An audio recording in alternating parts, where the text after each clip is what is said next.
Everybody, how are you all doing? Welcome back to Mancity Unplugged, your very own Mancity fan channel. I hope you all are doing really well and are looking forward to the weekend. There has been plenty of news of late. I'm sorry that I couldn't take a video yesterday. Was actually stuck up in some other work. I'm really sorry for that. But there's a lot to cover for us uh, because we were not live yesterday as well. So the first piece of news coming in is the fixtures have been announced. The Premier League fixtures for Man City, and when I'm taking a look at the fixtures list, the first thing is we had to play Aston Villa on September 12th, but then it's been postponed uh, because we were playing in the Champions League and then we needed extra time to recover. So now the first fixture is City will play the first match on the second weekend, and it's it's Wolves on the 19th of September, and it's Wolves away. Now, what's the significance of this fixture? Wolves away. The Molineux is a stadium which Guardiola has never won. Nuno Espirito Santos has taken out more points from Guardiola than any other coach, than Jurgen Klopp as well, than Mourinho as well. So, so it's a daunting fixture, but I'll just come back to what this fixture really means for City in a few moments. But then let's just scroll through the fixture list. We play Leicester City at home, Leeds United away, Arsenal home, West Ham away, Sheffield away, and Liverpool at home in our first seven fixtures, and then Spurs away and Burnley at home. So potentially this is, I would say this is a daunting prospect. This is very tough actually on City. Various tough fixtures here. We have to play Spurs away, Leeds away, Marcelo Bielsa, Sheffield United away is never a easy game. Leicester City at home, they always seem to sit back and hit on the counter. So no easy games here, and let's look at the Wolves fixture actually. What does it mean? It is significant because imagine we lose the first game of the season, morale drops down, again the same nightmares of this season might just come out, and City might just panic. If we lose the first game or draw the first game, those doubts again begin to creep in, like, are we good enough?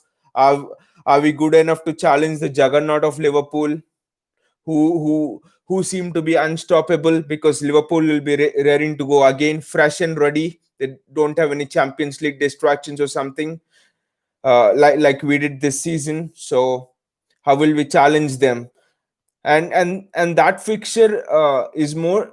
I mean, that fixture gathers even more significance because at the beginning of the last season, if you remember, we played Wolves in the Asia Cup in Shanghai. It was a friendly where where City lost obviously on penalties. Now you might wonder why is he talking about a friendly game a year ago which was lost, that too in China, just a game that was just played to show off more than anything else.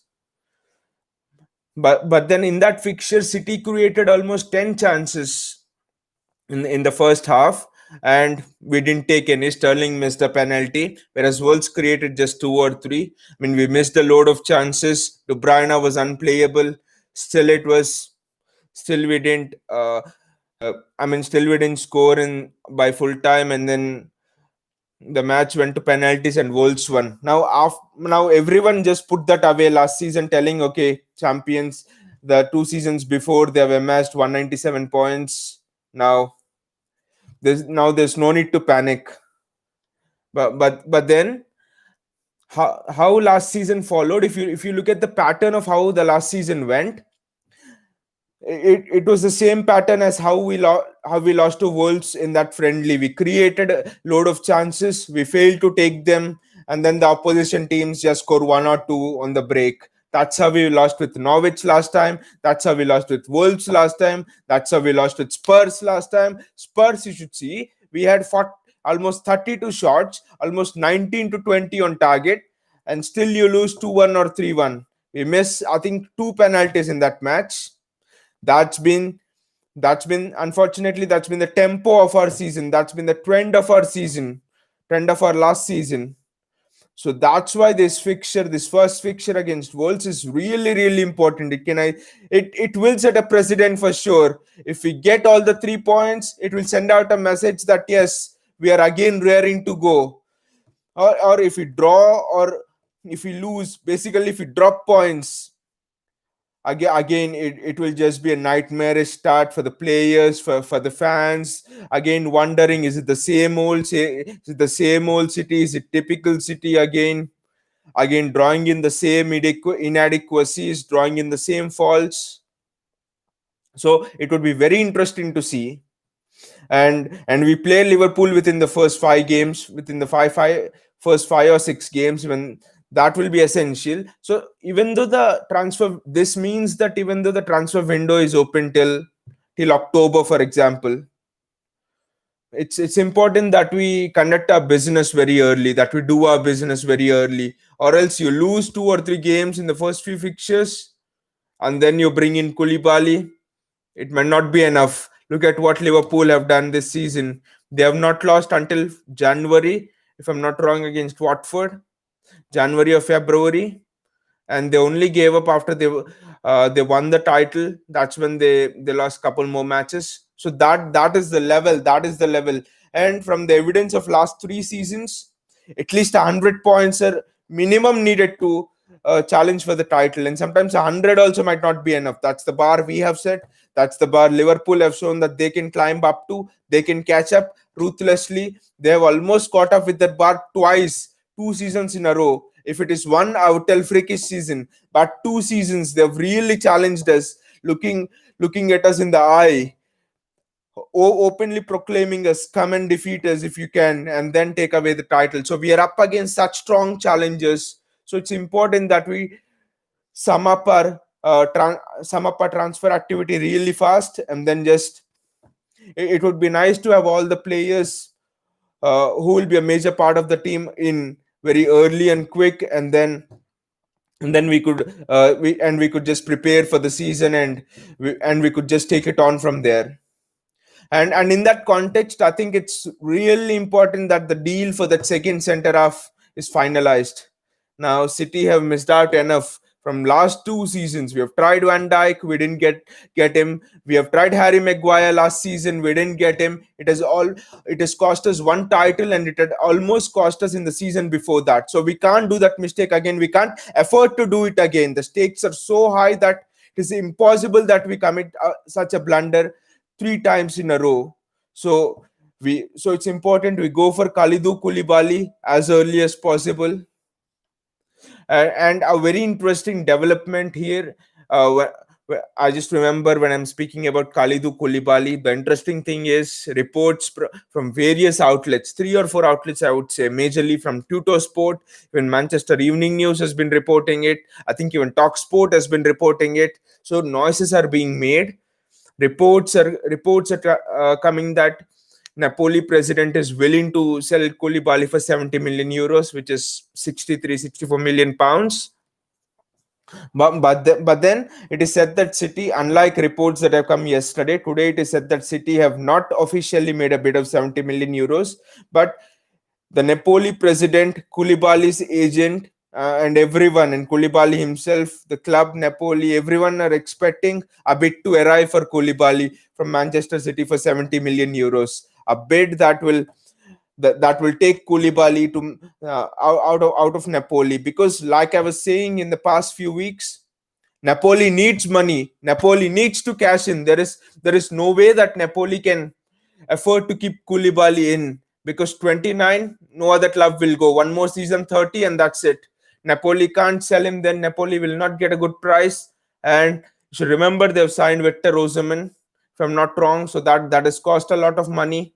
And like I've been saying over and over again, it's really important to emphasize that Napoli will not have the Champions League football. They are in the Europa League. They lose a lot of money. The pandemic has cost them money. So it is just sooner or later that they want Koulibaly to go, actually. Napoli president is more than happy. He just wanted to drive the price high, but he has seen 70 million is as high as it gets in this pandemic-stricken transfer market. So The bid from City is expected to arrive in the future, maybe in the next couple of days. I think in a week or so. Actually, many expected that Koulibaly will be signed today, and yeah, many expected that news to come through, but that was not the case. Uh, so that will be an important signing to wrap up very early, I think. And 70 million, I think, is a fair reflection of the man's price as well. Like I said, Diego Carlos was an other center back we were looking at, but when I saw the game with Sevilla and all game for Sevilla against Manchester United, it seemed like Diego Carlos was that bit trash, that bit diving into tackles and all. I see more of shades of Otamendi in him. He's someone like an Otamendi with pace. And no disrespect to Otamendi. Otamendi is a very good physical defender. The only thing is not having pace. If you ask me still, I would say Otamendi is in the top three, top four centre backs in the Premier League in terms of defending against physical strikers, like someone like a Andy Carroll, for example, or someone like you would say, or someone like a someone like a Mikel Antonio has pace, someone like a Peter Crouch in his heyday. I mean, someone like that, or someone like a Drogba as well in terms of the aerial ability. So Nicolas Otamendi can really defend in that sort of way in the air. But if someone has pace, Otamendi is gone. And Diego Carlos for me looks as reckless as Otamendi, lunging into tackles. The only major point for him is that he's got pace. But Koulibaly, I think, is the one we need now. Is the one we should go for now, and that's what the club is going. And kudos to the club for doing that. I hope the signing of Koulibaly will be announced really soon. And now another interesting piece of news is Claudio Bravo has left the club, and his replacement has also been signed. It's Jack Steffen, is coming from the MLS. Now the interesting thing about Jack Steffen is that he's almost of the same age as Ederson. I think Jack Steffen is just an year younger than Ederson, but the reflexes of Jack Steffen, the way he moves in the box, the way he stops the shots, he's an excellent uh, shot stopper with excellent distribution. Of course, not as good as Ederson. No one's in the world is as good as Ederson, the distribution and passing, but Steffen is very close, I would say, in terms of the distribution and in terms of having quick reflexes. In terms of, he's also spring keeper, I would say, someone like uh, a Willie Caballero or someone in terms of saving penalties, I would say, and in terms of saving the shots, in terms of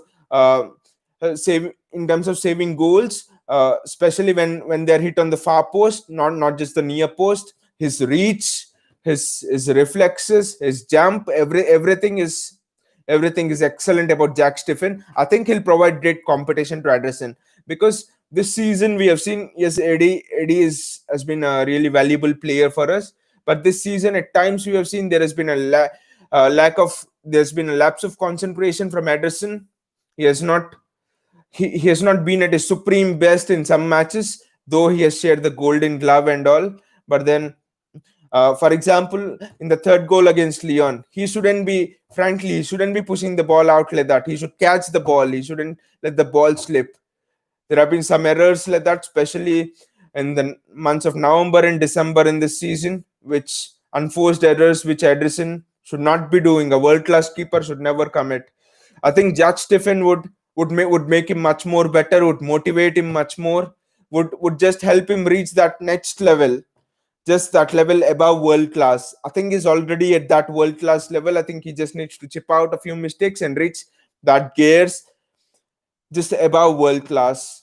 Just like Joao Cancelo had done for Kyle Walker, the signing of Cancelo really has sparked Walker into life this season and brought the best out of him. Though many thought that Walker would just frither away and go, that Walker's best years are gone and he would just be gone from the club after this season. No, Walker had proved everyone wrong, work hard, and now Cancelo can't get a game.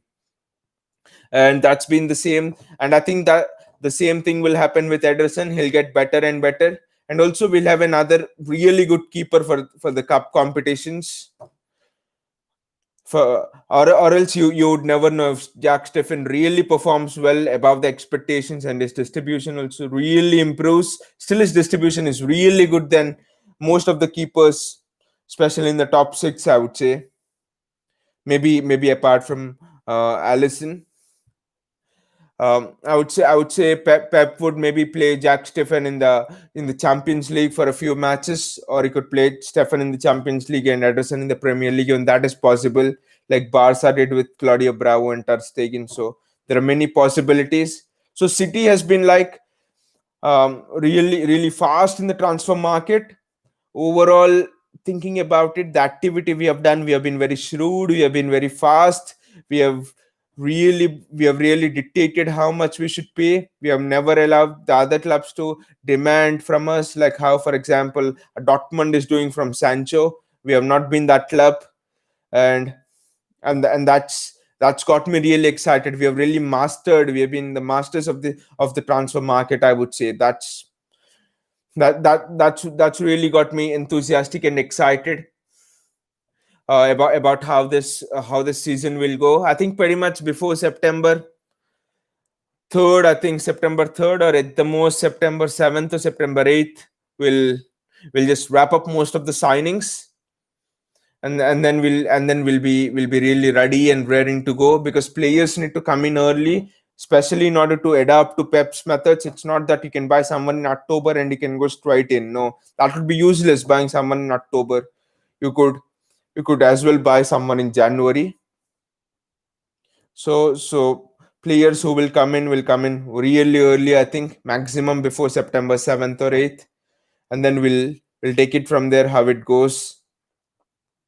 So, and apart from that, we have not been linked to any other players. I think the main thing is Khalidou Koulibaly and the progress around his transfer. There have been a lot of noises made, and many people on Twitter and all expected him to sign for our club today, but that's not happened. Though I strongly believe it will happen in the near future. And in the other news, I think John Stones and Otamendi are said to be offloaded from the club. I think Otamendi certainly maybe will go to Valencia, and John Stones. I think there are a couple of Premier League clubs interested in him. I think Arsenal is one who's really showing interest. I don't know. It might be Mikel Arteta. He has worked with John Stones, and might be one or two things he he really wants to extract from John Stones, and that's why he's really taking him to Arsenal. But we never know. But it would be really nice to offload John Stones and Nicholas Otamendi. For John Stones, like I discussed in the previous videos, I think it just didn't work out for him. If he goes, all the best for the lad. If he's at City, I think he'll be number 4 in the pecking order, and that's sure he's not going to get much game time. I doubt he'll get game time even in Carabao Cup and FA Cup. I would rather prefer to throw in someone like a Taylor Harwood Bellis, and in the Carabao Cup and FA Cup, so that we can groom him and let him take that fourth centre back spot. I think John Stones now also for his future needs to go to another club, and because he's 25, he's 26 now, which means it's the age when defenders will be looking to be the leader in that pack, will be looking to really be at the forefront of the defense. And I think if he goes to Arsenal, he'll get a real chance there. Not any good defenders are present in Arsenal anyway. So I think another piece of news is Angelino and Julian Balog has come out today and said that Angelino will most certainly come back from the loan at Leipzig and join City. And also from sources close to Angelino, noises are coming out that he expects more first time minutes in the first team. I think that's interesting, because now Pep has more options than he did in the first part of last season, when Mendy was injured and literally Angelino was the only first choice left back, you would say, considering Zinchenko doesn't give you much options to bomb up and down. But with Angelino, even in last season, I think he put in decent crosses and his attacking play was good, but the concern was always about his defensive play. The concern was always about how good was he in tracking back. How good was he against fast wingers like Salah or someone like a Rashford or Daniel James? And I think he didn't do particularly well in last season when he played for City against those fast wingers. Even against Adama Traore, I think he didn't do really well. So that's a real concern. And now Pep has the added option of really playing Nathan Ake at left back, and Nathan Ake is much more solid defensively. He's much more predictable defensively, and going forward as well is crossing, and it's really good. So I think Angelino, I don't know, he would get a look in for sure, but then Pep I think would more prefer Ake, and also hoping Benjamin Mendy stays fit. And also we should not forget Joao Cancelo has done a great job literally for us in the Champions League. He's not the reason we are out. He has literally looked very solid defensively. I think in the last 4 seasons for City, he's the fullback who has looked the most solid for me at least, because we obviously didn't have any fullbacks to play there. It was always Fabian Delph, Zinchenko. We may as well have played without a fullback. So now City are like brimming with options at left back, I think, which is very good. And with Angelino coming back, it will just increase our strength in depth. And Angelino, I think he looks to have become a bit more solid, but I'm still not sure because Premier League is much more fast than than the Bundesliga, or for example than even the Champions League, for example. So don't know how it will work out for him. Fingers crossed. I hope it works out for him really well. So I think if City really get Koulibaly, I think we'll really have strength in depth, and we'll cover all of the positions. We will be set to start this season. Goalkeeper also, we have induced freshness. The right back, the left back, just the center back, and yeah, if Eric Garcia, I don't know how the talks are. I think Eric Garcia will maybe stay and go next season. If Eric Garcia stays, I think Eric Garcia is at that level. He has shown playing in the Champions League. He didn't put a foot wrong actually, Eric Garcia. It's not because of Eric Garcia that we lost. It's again because of the chances we didn't take, and we have been discussing that over and over again. So if Eric Garcia stays, the four and City signed Koulibaly, the four centre backs, I think it's the best four centre backs in the entire Premier League. Because even if you compare to Liverpool, Van Dijk, Joe Gomez, and then I don't know, Matip or Ake, I would take Ake all day long. Or Lovren or Eric Garcia. Come on, Eric Garcia all day long. I mean, Joe Gomez and Koulibaly, or Joe Gomez and Laporte all day long. Van Dijk and Koulibaly very close, first and second. So I think our defense is really close to Liverpool if we make that Koulibaly signing. And in attack, we're already really well stocked. So I think it's just in the defense need to improve, and I think we're all set. We're all set to really step into the new season. It's just that I really hope we don't mess up the centre back signing. Otherwise, it could be uh, otherwise it could be the same old repeating again. And I just don't want the wheels to come off the title race in November or December, and then just watching Liverpool going, or any other club just go and winning a title. I don't see any other club with the potential other than Liverpool challenging us. Maybe Leicester, I don't know. Other than that, I don't see any other club challenging that. But I'm sorry, I forgot Chelsea. But again, Chelsea, I think they would need one more year challenge. Lampard, not that experienced at that level to be involved in title challenges. So I think it will take time for Chelsea. I think again it will be Liverpool and City locking horns head to head. Though Premier League has thrown out many surprises in the past, and that's the beauty of football. Uh, we can't just disregard that fact that it's a City and Liverpool.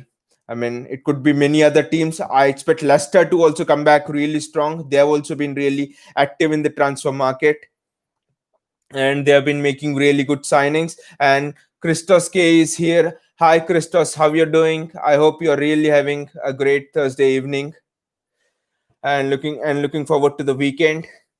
So again, like I was telling, it's Leicester have also bought really well in the transfer market, and Spurs are also making some really shrewd signings. I think Mourinho's pride has been hurt, his ego has been hurt. He's out of the top six. Yes, Tristos is doing really excellent. I'm really glad for that. And so yes, Mourinho's ego has been hurt. Is not in the Champions League. People have thought that he has changed his style of play, that he has gone really attacking after that sabbatical in Portugal. But no, he is playing the most boring form of football I've ever seen. I was just talking to a few Spurs fans a while ago, and they just didn't want to see. Uh, they just didn't want to see the style of Mourinho. It was so boring after what Mauricio Pochettino has done. 5 years of hard work just gone down the drain. But again, I think people see football is all about trophies, and Pochettino has not delivered that. 8 years without a trophy. I think that's too long enough. And like Pep Guardiola says, if you don't have trophies, you'll be out. You'll be kicked out. The game of management is very ruthless. The owners are ruthless. They want fame. They want trophies. They want the players to play fast football. And if you can't provide all the three, then it's really difficult. The owners will not stick with you. So Mourinho will be coming hard. It's gonna be really exciting Premier League season. Really looking forward to it. And I hope you all are really liking the content. Please drop a like on the video, and also if you're liking the content, do subscribe to the channel. Every evening I'll come to you with the latest Man City stories, with the latest updates surrounding the club, and what we should do to again go and fight for the title. It's it's it's really hurt me a lot that we didn't fight for the title this time, and the wheels have come off only in early November. It's inexcusable if that happens. And Christos K is asking me who is your favorite player. Well, favorite player is very difficult. I would say favorite players, and it's the trio: Aguero, David Silva, and Vincent Kompany. The three players whose statues will shortly be in front of the Etihad Stadium. So I think those three have really given us some fantastic moments, especially in that 2011 title race. The Aguero just striking the ball in the 94th minute, the best moment in sport that can ever happen. It was just wow. And Vincent Kompany scoring that goal against Leicester 2 seasons ago, top corner. It's just wow. It's just the stuff which will not even happen in his dreams. So those three are right at the top of my list. Yeah, so again, do subscribe to the channel if you're really liking the content. It really means a lot to me. And again, see you again tomorrow, and take care. Bye.